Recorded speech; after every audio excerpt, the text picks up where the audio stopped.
Thank you for joining us today as we journey through the Word. This is Dr. Hawkins, the pastor of the Bible Fellowship Missionary Baptist Church located in Oakland, California.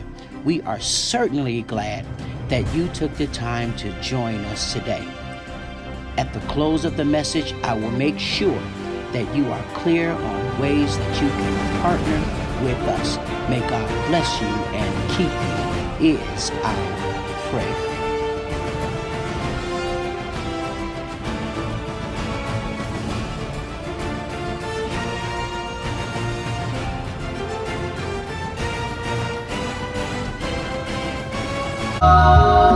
Let the poor say I am rich because of what the Lord has done for us.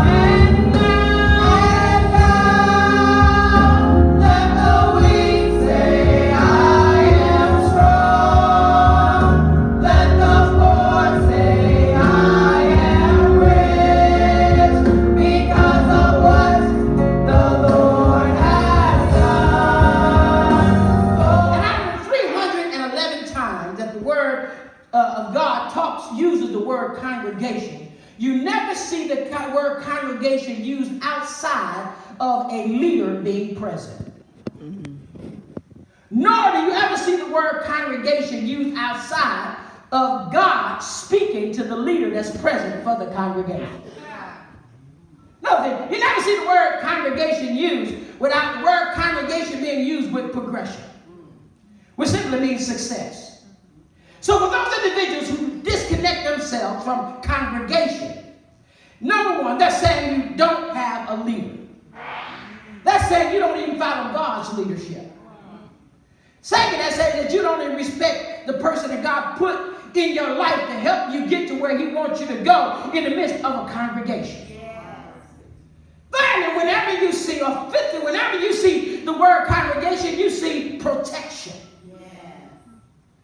That means that the individual that says, I don't want nothing to do with church, I don't need all that, Reverend, church got all kind of folk up in the church. I totally agree, but the world got all kind of folk out there. Your job got all kind of folk out there. Your home got all kind of folk. Yeah, I can just go with your family. You got some crazy folk in your family. Amen, but it don't mean you'll ever go around. So the reality is for you to try to use those as excuses to try to stay away from God, amen, does not fly. You are not excused for making yourself absent from fellowship.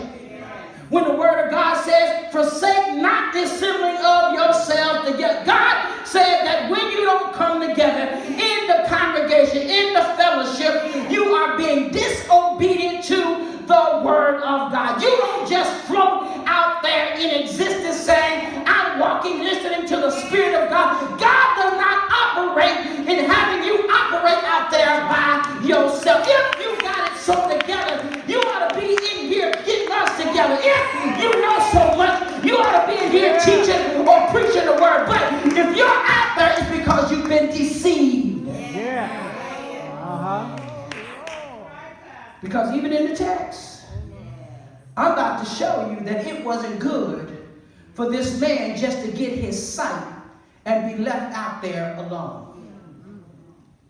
Later you will discover that after it went back and forth, is that the one that was blind? Somebody say, no, that ain't him. Couldn't be him. Because this dude was born blind. How could he be walking around with his sight? Some say, no, it ain't him. It's just somebody that looked like him. And then finally they say, well, let's ask his parents. When they asked his parents, the parents said, yeah, that is our boy. He was born blind, but I don't know how that happened. You better ask him. He's of age.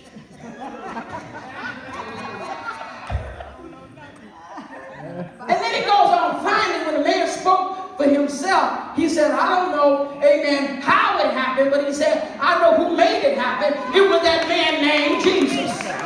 Okay, watch this.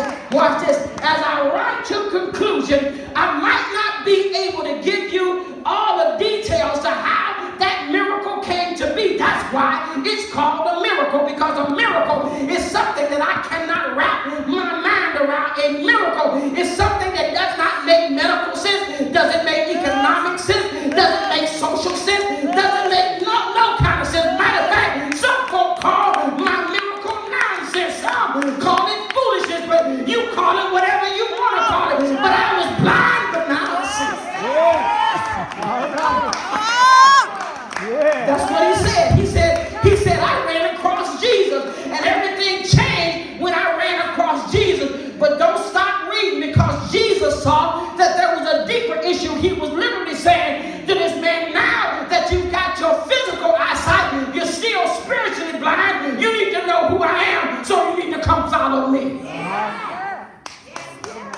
There's a lot of folk.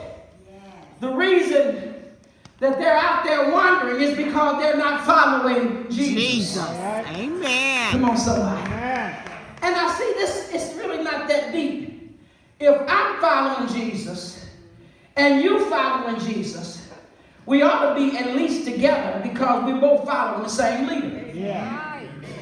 Y'all just follow what I just said? Yeah. Right.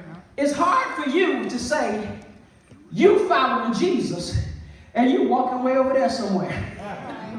And I say I'm following Jesus and I'm way over here somewhere. Somebody's lying. Because when we following Jesus, we ought to be going in the same direction. Okay. All right. Another thing. If you following Jesus and I'm following Jesus, then why can I think I can get away with talking bad about you? When you're supposed to be following Jesus and I'm following Jesus. Oh, Lord. That means that somebody ain't following Jesus. Because I discovered people that spend more time talking about other folks. It's because they don't really know who they are. They don't really have a life. Okay, let me close it out like this. A little girl was impressed by finding money on the ground. One day she found a penny, and she kept looking. On the ground, she found a dime. She kept looking. She found a quarter. She kept looking. I hear y'all doing the math. And she found coin after coin. But as she kept growing, she kept looking down. She would find money on the ground. She thought it was great until she discovered that what she was finding was what people was dropping. That if she had just looked up, she would have more access to not only what was dropped on the ground, but what was being handed out. She was getting scraps, crumbs, because they dropped. Didn't nobody really miss a dime or a penny or a quarter. She was celebrating small change. She had small change thinking. But she was missing out on the dollars, the fives and the tens, the 20s and the 50s. Y'all ever had a $100 bill? They look so good. They look so good until you break them. Then before you know it, it's all gone. You see, some folks live like that. Looking down when they could be looking up. There's some folks in church. All you do is look down. And if you look down so long, all you see is the change on the floor or the stains in the carpet. But you don't see the beauty of the chandelier. You don't see the beauty of the chandelier until you're willing to look up. This man, if he would have just stayed stuck on listening to the Pharisees, he would have still been blind. Good. If he would have just settled for what his parents settled for, he still would be blind. It wasn't until he met a man called Jesus. Later, this same Jesus would become his Lord. Just want to share with you today a little bit on the dynamics of a miracle.